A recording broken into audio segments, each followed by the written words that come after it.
किसान भाइयों नमस्कार। कृषि दर्शन कार्यक्रम में आप सभी का स्वागत है। किसान भाइयों, बदलते हुए मौसम के अनुरूप आपको अपने खेतों में किए जाने वाले कृषि कार्यों में भी बदलाव लाना रहता है।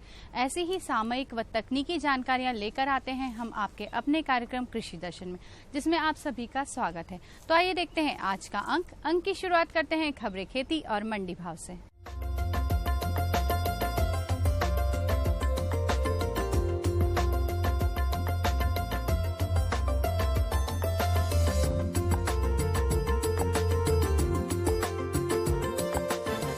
नमस्कार किसान भाइयों, खबरें खेती में आपका स्वागत है। आइए एक नजर डालते हैं कृषि की खास खबरों पर। किसानों को उदारता पूर्वक दे राहत मुख्यमंत्री। जायद में मूंग की खेती, गन्ने की फसल में सामयिक कार्य, लहसुन प्याज का सुरक्षित भंडारण, जरूरी है पशुओं की नियमित जांच। मुख्यमंत्री श्री शिवराज सिंह चौहान ने ओले से हुए नुकसान को देखते हुए कहा कि वे किसानों को उदारता पूर्वक राहत देना चाहते हैं। अधिकारी राहत देने की मंशा से कार्य करें। मुख्यमंत्री ने ईसबगोल मसाला फसलों के नुकसान होने पर राहत राशि 26,000 प्रति हेक्टेयर बढ़ाने, संतरे की फसल को नुकसान के लिए प्रति एकड़ के हिसाब से मुआवजा देने के निर्देश दिए। श्री चौहान ने विगत दिनों अपने निवास पर ओला पीड़ित किसानों को राहत देने के लिए बुलाई गई उच्च स्तरीय बैठक में प्रभावित किसानों के नुकसान का अच्छी तरह सर्वेक्षण करने के निर्देश दिए हैं। उन्होंने कहा कि राहत संबंधी आदेश तत्काल जारी किए जाएं ताकि प्रभावित क्षेत्रों में राहत देने के संबंध में स्पष्टता रहे और राहत बांटने का काम जल्द से जल्द शुरू हो सके। मुख्यमंत्री ने कहा कि उन्होंने ज्यादातर प्रभावित जिलों का दौरा कर किसानों से मुलाकात की है। श्री चौहान ने कहा कि किसानों के नुकसान की भरपाई हर हालत में होनी चाहिए। सरकार राहत देने में मानवीय दृष्टिकोण अपनाए। उन्होंने कहा कि किसान अपनी मेहनत की पूंजी मिलाकर खेती में लगाता है। ऐसी स्थिति में प्राकृतिक विपदा से हुए नुकसान में सरकार पूरी तरह से उदार दृष्टिकोण अपनाकर नुकसान की भरपाई करेगी। जायद में मूंग की सबसे ज्यादा खेती गेहूं की कटाई के बाद खाली हुए खेतों में ही की जाती है, परंतु मूंग की बुआई में मार्च माह के बाद जैसे जैसे विलंब होता है वैसे वैसे मूंग का उड़द की उपज में कमी आने लगती है और फसल की कटाई के समय वर्षा होने का भय बना रहता है। इसलिए 10 अप्रैल के बाद मूंग की बुआई करने की अनुशंसा नहीं की जाती है। यदि किसान भाई को गेहूं की फसल के बाद मूंग की खेती करनी है तो गेहूं की कटाई के 7 दिन पहले खेत की हल्की सिंचाई कर दें और गेहूं की फसल काटते ही मूंग के लिए खेत तैयार कर बुआई कर देनी चाहिए। यह मिट्टी में उपस्थित लाभदायक सूक्ष्म जीवों के लिए खाद्य पदार्थों का काम करता है। शीतकालीन गन्ना फसल जो सितंबर अक्टूबर माह में बोई जाती थी, उसमें अब हानिकारक कीट पायरिल्ला लगने का समय शुरू हो गया है।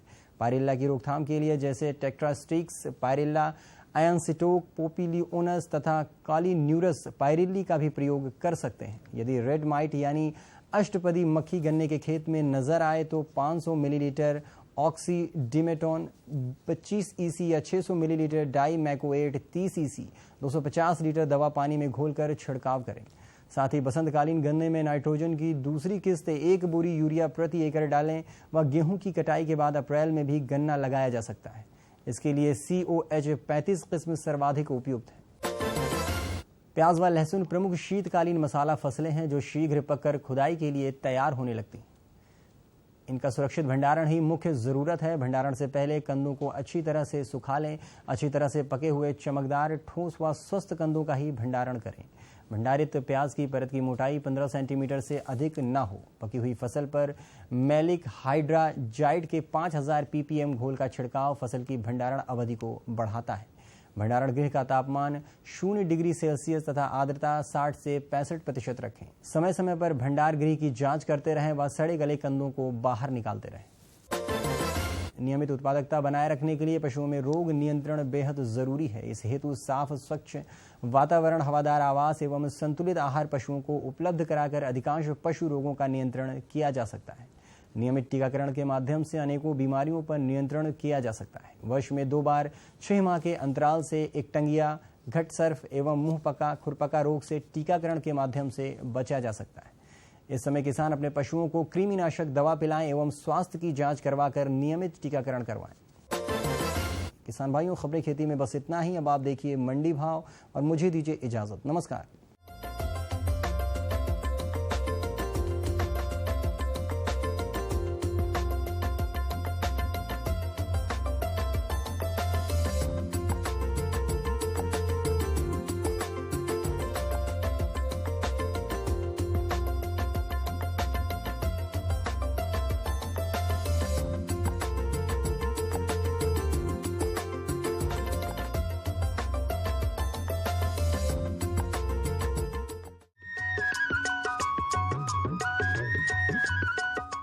ये लो।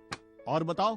बस। अरे ये क्या भैया जी, बस इतनी सी रासायनिक खाद? किसानी छोड़ रहे हो क्या? किसानी नहीं, नादानी छोड़ रहे हैं। मिट्टी की जांच कराई है। अब तो लालाजी जितनी जरूरत है उतने ही उर्वरक खेत में डालेंगे। हाँ, किसान भाई आज ही अपने जिले की नजदीकी भूमि परीक्षण प्रयोगशाला में मिट्टी की जांच जरूर करवाएं और मिट्टी में पोषक तत्व, नमी व पौधे के विकास को देखते हुए केवल जरूरत के अनुसार ही पोषक तत्व डालें। और हाँ, मिट्टी में गंधक, जस्ता, बोरोन जैसे सूक्ष्म पोषक तत्वों का पता लगाना भी न भूलें। उर्वरक और जैविक खाद के सही उपयोग से भूमि का उपजाऊपन बनाए रखें, उत्पादकता बढ़ाएं, खर्चा घटाएं और बहुमूल्य विदेशी मुद्रा बचाने में भी सहयोग दें। और हाँ, धीमी गति से नाइट्रोजन उपलब्ध कराने वाले उर्वरकों जैसे नीम लेपित यूरिया को प्राथमिकता दें और यूरिया का पत्तों पर छिड़काव करें। अरे वाह, तू तो सचमुच समझदार हो गया रे। अधिक जानकारी के लिए संपर्क करें जिला कृषि अधिकारी या किसान कॉल सेंटर। किसान भाइयों, सही तरह के बीजों का उपयोग व अच्छी तरह से खाद के उपयोग से उत्पादन बढ़ने की संभावना तो रहती ही है। अगर हम सब्जियों का उत्पादन कर रहे हैं तो बीज किस तरह से लगाते हैं, इससे भी लाभ निर्भर करता है।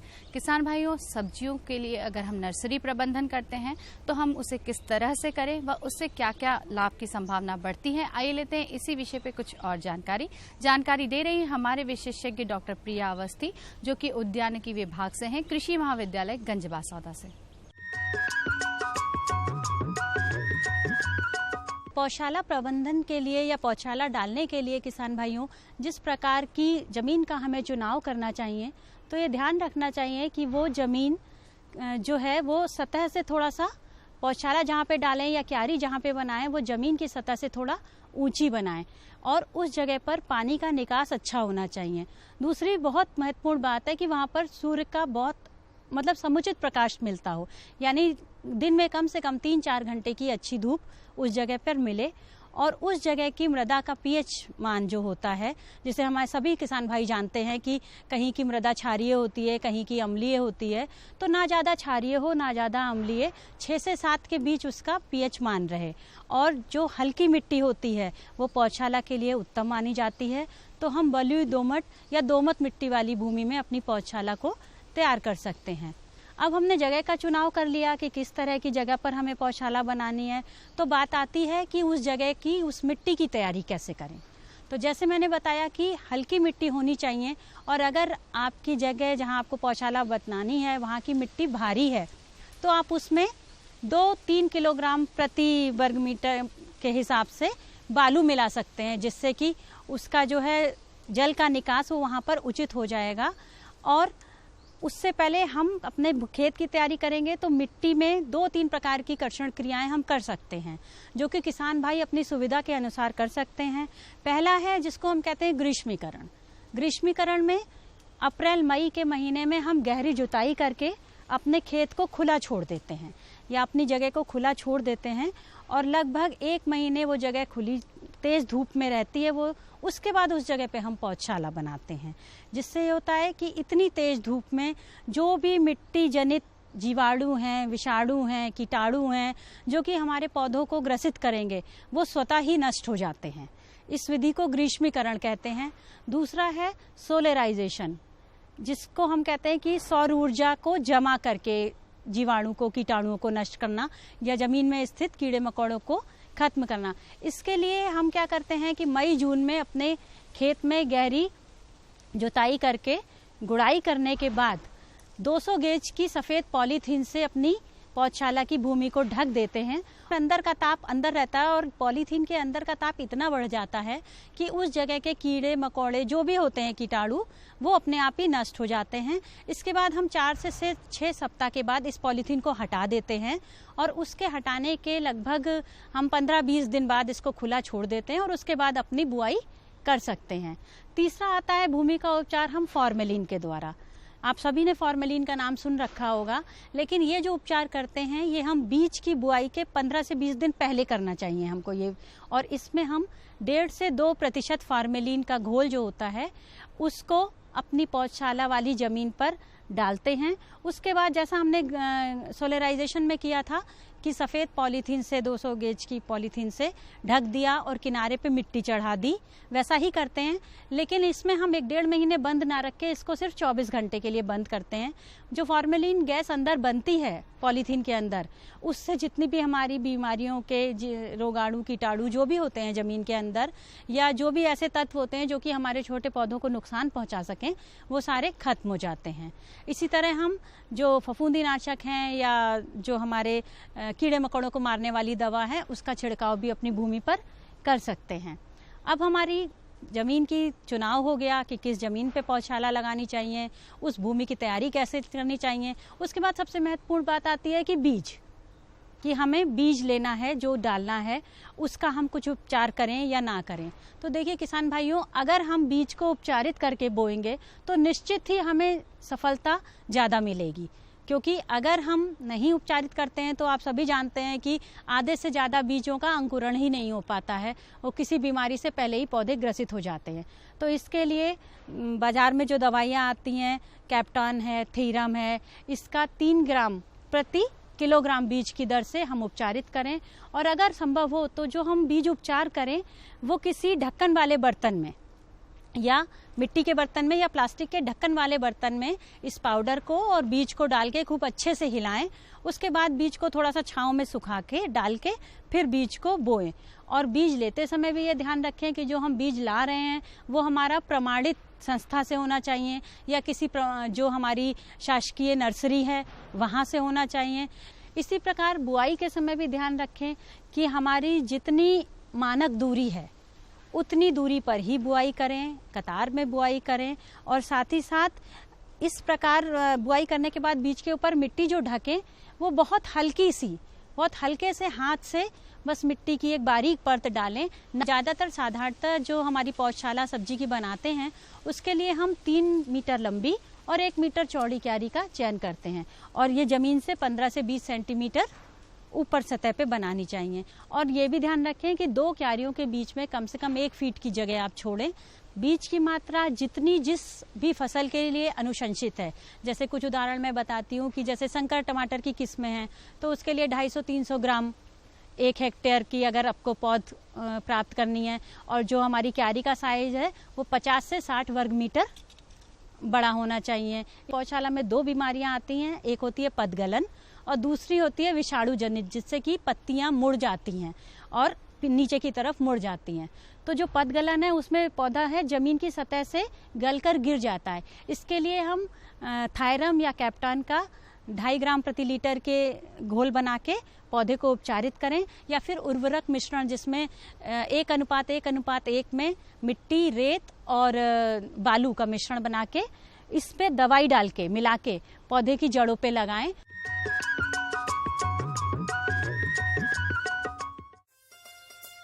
अम्मा खाना दे दो ना। सबर कर गोलू, अभी दाल नहीं गली है। तू फिक्र ना कर गोलू की अम्मा, अब की बार अपनी दाल खूब गलेगी। क्या मतलब जी? अब की बार NFSM के तहत दाल की पैदावार को बढ़ाने के तरीकों को दिखाने के लिए देश में 1000 क्षेत्र चुने गए हैं, जिसमें हमारा इलाका भी आ गया है। पर इससे हमें क्या फायदा? हमें 5 एकड़ खेती के लिए खाद और कीटनाशक के अलावा बढ़िया बीजों की एक मिनी किट भी मिलेगी। इतनी दाल का करेंगे क्या जी? अरे भगवान, सरकार ने दलहन का समर्थन मूल्य भी खूब बढ़ा दिया है और इनकी खरीद का भी पूरा इंतजाम कर लिया है। इससे आमदनी बढ़ेगी और फिर हमारा गोलू अच्छे स्कूल में जाकर के कृषि वैज्ञानिक बनेगा। हाँ,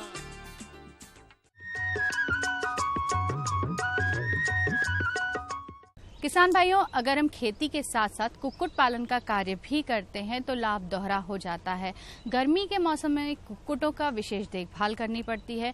उनके रहने के स्थान के साथ साथ उनके दाने व पानी के लिए भी उचित देखभाल की जानी चाहिए। कुक्कुटों का गर्मी में किस तरह से देखभाल करें, आइए लेते हैं इसी विषय पे कुछ और जानकारी दे रहे हैं हमारे विशेषज्ञ डॉक्टर अभिजीत शुक्ला, जो कि पशु चिकित्सक हैं खताई खेड़ा से। किसान भाइयों नमस्कार। किसान भाइयों, जैसा कि आप लोग जानते हैं कि अब गर्मी का मौसम प्रारंभ हो चुका है और गर्मी के मौसम में कुक्कुट पालन के लिए क्या क्या व्यवस्थाएं करना चाहिए और यह करना क्यों आवश्यक है, इसकी जानकारी आज मैं आपको देना चाहता हूं। किसान भाइयों, गर्मी का मौसम एक ऐसा मौसम होता है कि जिस समय जो भी आप पक्षी पाल रहे हैं या कुक्कुट पालन के व्यवसाय कर रहे हैं, तो इसमें कई बार ऐसा होता है कि गर्मी ज़्यादा होने के कारण पक्षियों में हीट स्ट्रेस हो जाता है और हीट स्ट्रेस के कारण उसमें अंडा देने की क्षमता कम हो जाती है और इसके बाद उसकी डायरिया हो जाता है और उसकी तत्पश्चात मृत्यु हो जाती है और उसमें ई कोलाई की बीमारी हो जाती है। यह सब बीमारियां, लीवर डिसफंक्शन होने लगता है, यह सब पानी में खराबी होने की वजह से हो जाता है। इसलिए किसान भाइयों, हम लोगों को यह आवश्यक है कि यह जान लें कि कुक्कुट की व्यवस्था गर्मी के मौसम में किस प्रकार से रखनी चाहिए। इसके लिए प्रथम तो हम लोग शेड देखते हैं, शेड की व्यवस्था या हाउस की व्यवस्था जहाँ पर कुक्कुट पालते हैं, तो उसमें यह देखना चाहिए कि शेड इस प्रकार का बना हो कि सीधे सूर्य का प्रकाश उसमें नहीं आए, पूरा पश्चिम दिशा में ना हो और सीधे सूर्य का प्रकाश यदि शेड के अंदर आता रहेगा तो उसमें बहुत ज़्यादा अत्यधिक गर्मी उत्पन्न होगी। और दूसरा यह ध्यान रखना चाहिए कि उसकी जो शेड है उसकी चौड़ाई 30 फीट से ज़्यादा नहीं होनी चाहिए, क्योंकि यदि बहुत ज़्यादा उसे आपने कम कर दिया है तो वो घनत्व के कारण जो है ओवर क्राउडिंग होगी। ओवर क्राउडिंग क्या होती है कि पक्षी एक दूसरे के ऊपर बैठने लगते हैं और पानी पीने के लिए इकट्ठा बर्तन में आएंगे और एक दूसरे को दबाएंगे, उससे भी उनकी मृत्यु हो जाती है। अतः यह आवश्यक है कि शेड का निर्माण या शेड जहाँ भी रखें तो उसमें यह ध्यानपूर्वक देख लें कि सूर्य का प्रकाश में सीधे नहीं रहे। दूसरा ये ध्यान रखना चाहिए कि जहाँ भी आपका शेड है उसके आसपास छायादार वृक्ष को लगाना ज़्यादा उचित रहता है।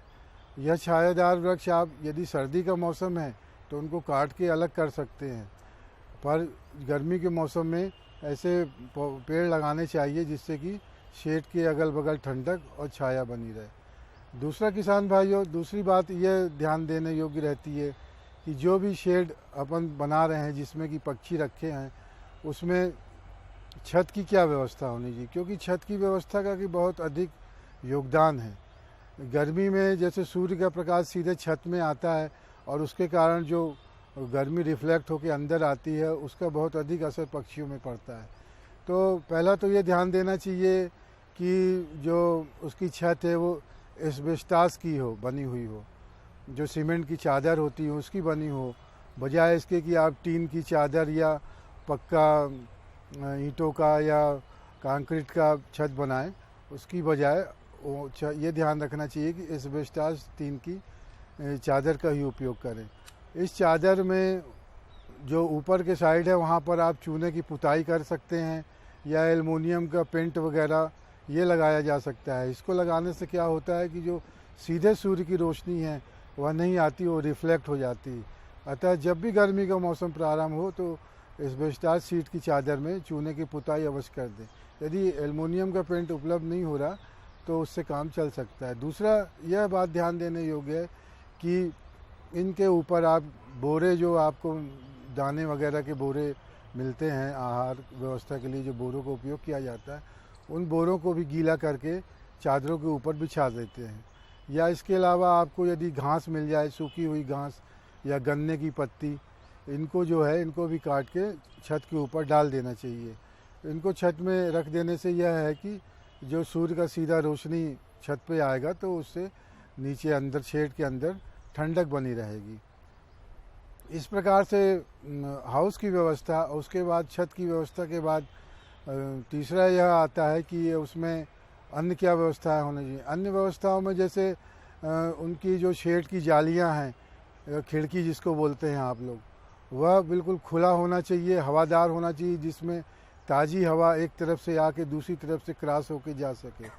और इन खिड़कियों से 3 फीट की दूरी पर आपको बोरे गीले करके लटका देना चाहिए, या जहाँ पर खस की टटिया की इंतज़ाम हो वहाँ खस लटका सकते हैं। अन्यथा बोरों को आप डाल दीजिए और बोरों में आप समय समय पर पानी डालकर उन बोरों को गीला करते रहें। तो इससे क्या होगा कि जो भी हवा क्रॉस होकर खिड़की से अंदर जाएगी और ठंडी हवा उनको पक्षियों को मिलती रहेगी। पर इनका कम से कम दूरी जो है शेड से खिड़की की दूरी जो है 3 फीट दूर रखना चाहिए बोरों को, जिससे वो अच्छी प्रकार से हवा का आदान प्रदान हो सके। और तीसरा किसान भाइयों सबसे महत्वपूर्ण बिंदु है वाटर मैनेजमेंट, पानी की व्यवस्था। पानी की व्यवस्था गर्मी के मौसम में अत्यधिक आवश्यक है। इसमें प्रयास अधिकतर यही करना चाहिए कि पक्षियों को ताज़ा और ठंडा पानी दिया जाए। सामान्य तौर पर क्या होता है कि 1 से 2 बार पानी देना अन्य मौसमों में सामान्य तौर पर दे दिया जा सकता है, पर गर्मी के मौसम में यह आवश्यकता 3 से 4 बार के समय के लिए बढ़ जाती है। अतः इसमें यह ध्यान देना चाहिए आपको कि 2 बार सवेरे या 2 बार शाम के टाइम में पानी की उसमें पक्षियों में देते रहना चाहिए। और दूसरा यह सबसे अधिक ज़रूरी है कि पानी साफ़ हो। उसके लिए आप सैनिटाइज़र का उपयोग कर सकते हैं या ब्लीचिंग पाउडर का उपयोग कर सकते हैं या क्लोरीन की गोलियों का उपयोग कर सकते हैं। इनको डाल के पानी को साफ रखा जा सकता है। और पानी में आप बाज़ार से इलेक्ट्रोलाइट्स वगैरह उपलब्ध है, उनके पैकेट्स आते हैं 100 ग्राम 200 ग्राम इस तरह से। तो पानी में आवश्यक रूप से इलेक्ट्रोलाइट डालते रहे, जिससे नमक, शुगर और एसिड बेस बैलेंस उनका बना रहे और उनको जो है उसमें स्ट्रेस से उनका बचाव किया जा सके। क्योंकि किसान भाइयों, यदि प्यास में या प्यास होने से या पानी की कमी होने से पक्षियों में दुर्बलता आ जाती है, उनमें स्ट्रेस होने के कारण अंडर प्रोडक्शन तो कम ही हो जाएगा, साथ ही साथ उनकी मृत्यु की संभावना ज़्यादा बढ़ जाती है। और यदि आप पानी में सैनिटाइज़र का उपयोग नहीं कर रहे हैं तो उनको ई कोलाई बीमारी हो जाती है, जिसमें लीवर इनलार्जमेंट, लीवर के ऊपर सफ़ेद झिल्ली बन जाती है और उसके कारण भी पक्षियों की मृत्यु हो जाती है। इस तरह से इन 3 बातों का ध्यान रख के आप किसी भी पक्षियों को जब भी गर्मी के मौसम में है तो सुरक्षा प्रदान कर सकते हैं।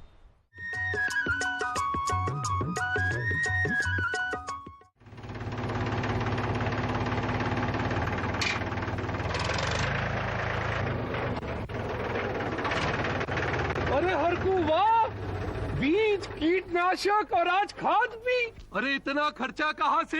अरे खर्च की चिंता किसे है, मेरे पास है ये किसान क्रेडिट कार्ड। कार्ड?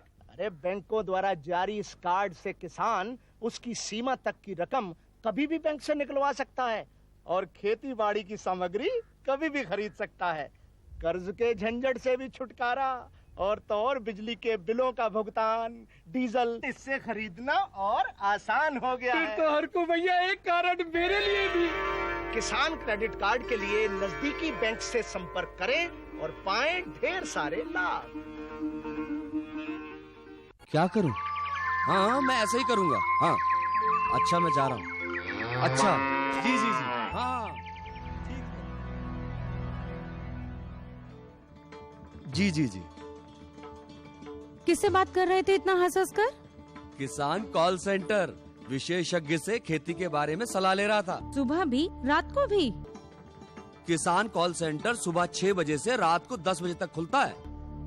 रविवार को भी? हाँ भाई, साल के 365 दिन खुलता है। और इतना फोन का बिल कौन भरेगा? अरे किसान कॉल सेंटर की सेवा मुफ्त है। पर तुम ये सब क्यों पूछ रही हो? मैं तो कुछ और ही समझी थी।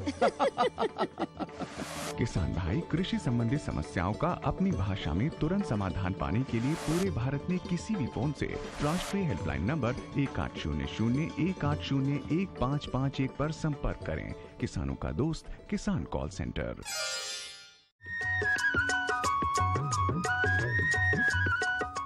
किसान भाइयों, आशा करते हैं आज के अंक में दी गई जानकारियों से आप अवश्य लाभान्वित होंगे। अगर आप कुछ और जानकारियां चाहें तो पत्र व्यवहार द्वारा हमसे संपर्क कर सकते हैं। पत्र व्यवहार के लिए हमारा पता है कार्यक्रम कृषि दर्शन, द्वारा निदेशक, कमरा number 4, Doordarshan Kendra, Shyamla Hills, Bhopal. Pin code है 462013। किसान भाइयों, अगले अंक में कुछ और नई जानकारियों के साथ हम फिर उपस्थित होंगे। तब तक के लिए आज्ञा दें। नमस्कार।